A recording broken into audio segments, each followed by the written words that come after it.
Hello everyone. I'd like to just share what has been happening with me last week.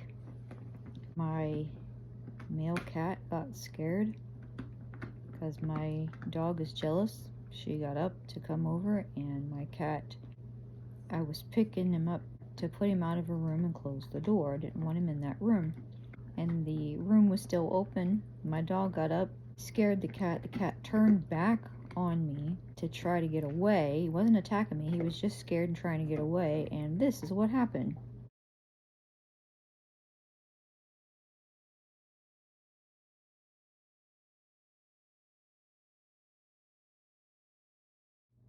So I was in such pain. I slumped to the floor and I was screaming to the top of my lungs, and that didn't help make matters any better for my cat, who had his claws dug into me, and I mean they were dug in. He was trying to get away and couldn't because he was attached to me, and me screaming didn't help matters much. He finally was able to rip his claws out of me and run off, and I am bleeding and in agony and pain.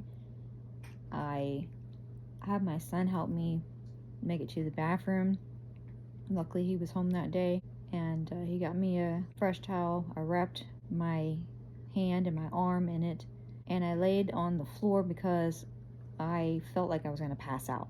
And I thought, well, if I lay on the floor, if I pass out, it'll be okay because I'm already on the floor. So I just breathed through the pain, and then after that went away, breathed through passing out. And I didn't pass out, but I was pretty close. I felt like I was going to. And after that sensation went away, then I could start taking care of myself. I put salve on it, I put bandages on it. I had an appointment that I had to get to, and the lady that I had an appointment with, she said, "You need a tetanus shot." I would have never imagined to go get a tetanus shot for a cat scratch.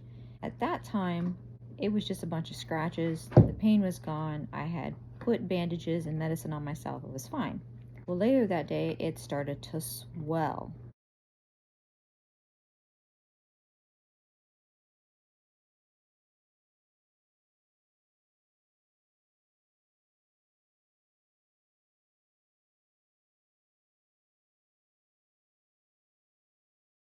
So then I thought, maybe I should get a tetanus shot. So I did go get the tetanus shot the same day that it happened. And the next day, it had gotten even worse.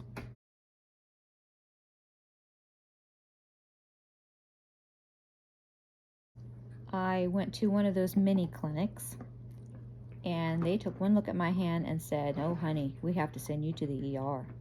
They were afraid that the scratch may have been down inside my bone, and the only way to know that is to get x-rayed, and they didn't have an x-ray machine. So they sent me to the ER.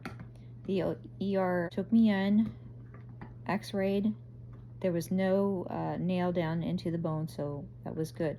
If there were nail into my bone, then they would have had to give me antibiotics through an IV, which the little clinic also didn't have that. So I didn't need the antibiotic IV. They just gave me some capsules, bandaged my arm, and I kept it elevated, tried to put some ice on it. I pretty much was useless the whole time. I'm right-handed, and of course it was my right hand.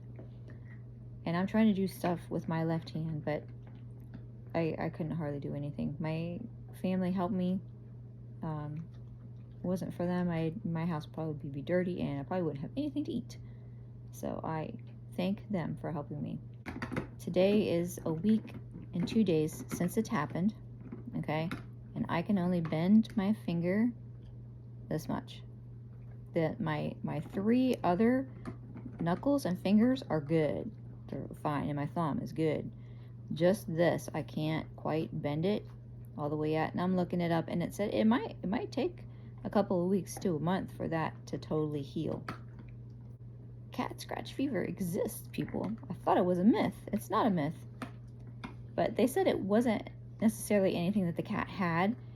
It's what was on the cat's nails, what they picked up around the house or whatever, and then got dug into me, and that's what caused the infection. So the cat didn't have anything. It was what was on his nails that causes. They didn't call it cat scratch fever, but I mean, what else would you call that? Anyways, I am back to work since last Monday, this past Monday, and I'm doing pretty good. And hopefully we will get rid of this swollen hand. That's all I have for you today. Talk to you guys when something else happens in my life. Bye-bye.